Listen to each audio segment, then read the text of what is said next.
This market's hot, and I mean it's so hot, it's physically hot. I come and go like a round. They don't want the to be going on. I'm coming back with the money in the bag. The rule is in my lap, yeah, I'm running for the cash. What's up? Another episode, Josh Altman's YouTube channel. Today we got a special guest. So we have sales legends, we have entrepreneurs like you've never seen, but today we got all of that in one. My man, Dean Graziosi. It's good to have you, dude. It's good to meet you. I've been watching you for years, dude. You crush it. All right, we're gonna see one of the coolest houses in Arizona. This thing is unbelievable. We're gonna dig into the deal for educational purposes because I want you to hear what I just heard, and it's really, really interesting. You wanna show us around? Let's do it. Cool, let's do it. How many square feet? What are we looking at here? 18,000. So the pool is incredible. You gotta see this. Come over here. Look at that. That's incredible. So let's talk about the deal. Let's break it down how you bought this house basically for 50% off of asking, which is very Josh Altman-esque. Yeah. Through all the years, we all learn through trial and error what works, what doesn't. But I think two things to anchor in any negotiating, anything in sales is, well, three maybe. Humility and looking through the eyes of not only being humble, but like compassion. I know that sounds crazy, but I never see a real hardcore, rude close work at the level that a compassionate close does. So that's one. Okay. Number two is the principle of least interest. It works 100% of the time, right? Except if there's 20 people bidding on a house that I want it. But this wasn't the case here. In Phoenix, houses over $5 million are dead right now, 365 days on average. So you know that. I have that armed. This was on the market for over 2 years. Got it. So he looked at the comms, he studied them, he saw what was going on, and he used that ammunition to negotiate your own deal, by the way. Yeah, exactly. He didn't call me. Yeah, no, I didn't. I should have. I would have if it wasn't working. You did great. I had a great realtor that let me handle a lot of the negotiation, which was cool. And third, I didn't bully my way in. In fact, this is one of the nicest houses I've ever seen in my life. I saw the attention to detail. So I did something that's counterintuitive to what a lot of people think. I complimented his house. I said, it was one of the greatest houses I've ever seen. I took the compassion of knowing that this guy's him and his wife are going through a really tough time. But then that's the emotional side. But then I looked into the logical side is these houses aren't moving. There's no buyers. People aren't doing it. And the guy needed to close before the end of the year and it was only a month away. We did 187 real estate deals last year, my brother and I. Dude, amazing. And so, and the approach is all different each time. You learn something new. So you have a guy who spent 3 years building. This is not a spec house. This was his love. This was his heart. He built his kids' rooms upstairs. He built them a little office. Like I saw that. I'm like, wow, this guy poured his heart, or his family poured his heart into this.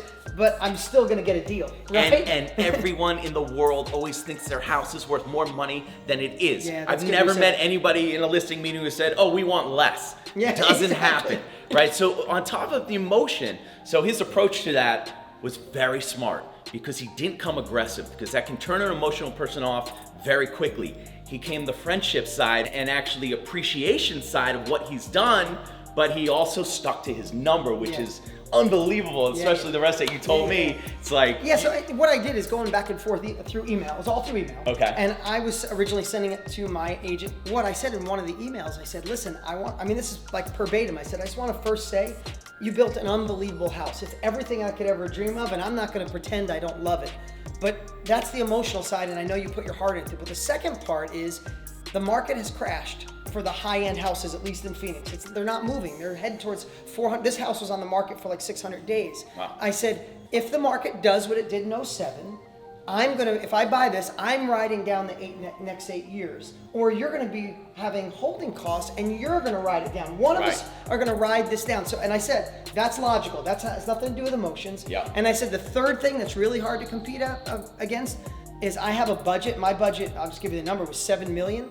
And I said, unfortunately, that's already $2 million more than I want to spend. So I'm mad I'm even going this far, but that's as far as I can go. It doesn't mean your house is worthless. This guy's a genius. I just met him. I love him. He's amazing. Are you kidding me? And the best thing, it was the truth. $7 million is all I can do, so you're competing against something that's an unnegotiable. And he came down, and then came down again, and then came down again. And all I kept doing is going back with compassion, understand where he's going through, but hit him with logics. Logic is, this house is going down, and I'm gonna ride it down. Other things, logic, I can't go over $7 million. In fact, this house started when he first listed it at $14 million. Great. And He went all the way down to 7.1. And by the way, in the right market, this house is $14 million. I got an offer for 9.5. Love it. 2 weeks after I closed. See, you know what the difference between me and you is? I would have sold it. I would've In any sold other way. If I didn't just get married. And yeah, you're right. Never mind. That's the only reason, or else I would have been gonzo. Wait, true story. Just finished. You know, Heather and I just finished our house in Beverly Hills. The day we're finishing it, she comes home early. I'm showing the house to another agent. She gives me the look of death. Yeah, you're like, you gotta go. Yeah, and that was it. Showing over. So he got all the way down to 7.1, and I just went back and I said, I know this sounds like, I remember saying to my agent, I'm like, sounds like I'm being an ass. I'm not. Legit, I'm way over what I want to spend. 7's my number, and if he doesn't go, that's okay. I wish him the best. I hope he gets more. 24 hours later, I got it. You got it. That is so epic. I told Dean that I probably would have jumped on the 7.1, me personally. So the fact that he held strong, that's super impressive. Now I want to show you guys something really cool.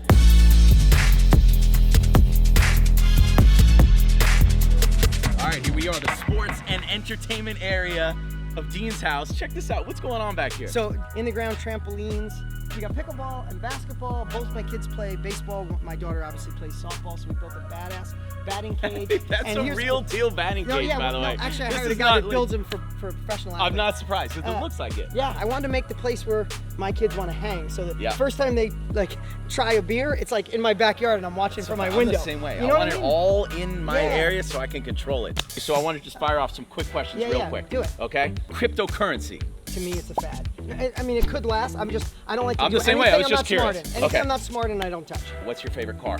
Favorite car, my Tesla that I drive. It's easy. There you go. Smart is good for the environment. Except my brother would say the same thing. He would get mad at me. I hate gas stations. If you could give one tip to success that will leave the audience on YouTube with, what would that be? I'd say, hands down, I wish someone told me this in my 20s, or any age that you're at, is usually what's standing between you and your next level that you crave, whether that's a bigger house, making more money, starting your own business, scaling your own business, whatever it is, usually it's not what you think it is. It's usually the story you tell yourself on why you can't achieve it. I know you've heard that, you've seen personal growth stuff, but maybe this is the first time you're actually listening. If you say, hey, I'd love to have a house like Dean, a house like Josh, but my parents suck, but I live in the wrong area, but I have more money.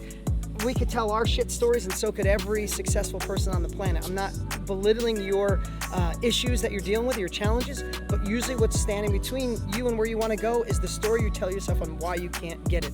And what I learned, because that's probably crippled you and me of times we could have been further ahead, what I learned is when you prove those stories wrong and you say, I'm gonna be successful because my parents sucked, I'm gonna be successful, and you find a new story, that compelling story will drive you better than someone handing you $1 million check. I love it.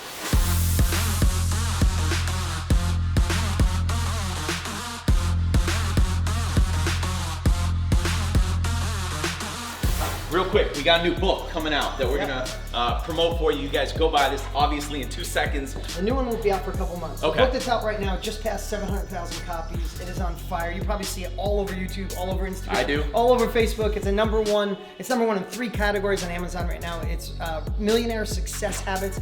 There's no magic money machine here. There's no way to get rich in 5 minutes. If that's what you're looking for, that's not the book. I've tried all of those, by the way. Don't worry. It is what Josh knows. It's the foundation for success. Grab a copy at Amazon, or you can get a free copy at deansfreebook.com. It's the hardcover. We ask that you cover the shipping and handling.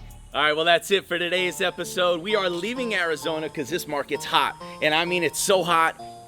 It's physically hot, 105 degrees. We gotta head back to Beverly Hills. That was cool. We just got a tour of the legend Dean Graziosi's house, which is amazing. This thing in Beverly Hills, I mean, it's probably gonna be somewhere around $38 million. So maybe we should pick it up and bring it with us. All right, we'll see you guys. I love you. Mwah. Subscribe. Talk to you later. Pick it up, pick it up, pick it up, pick it up.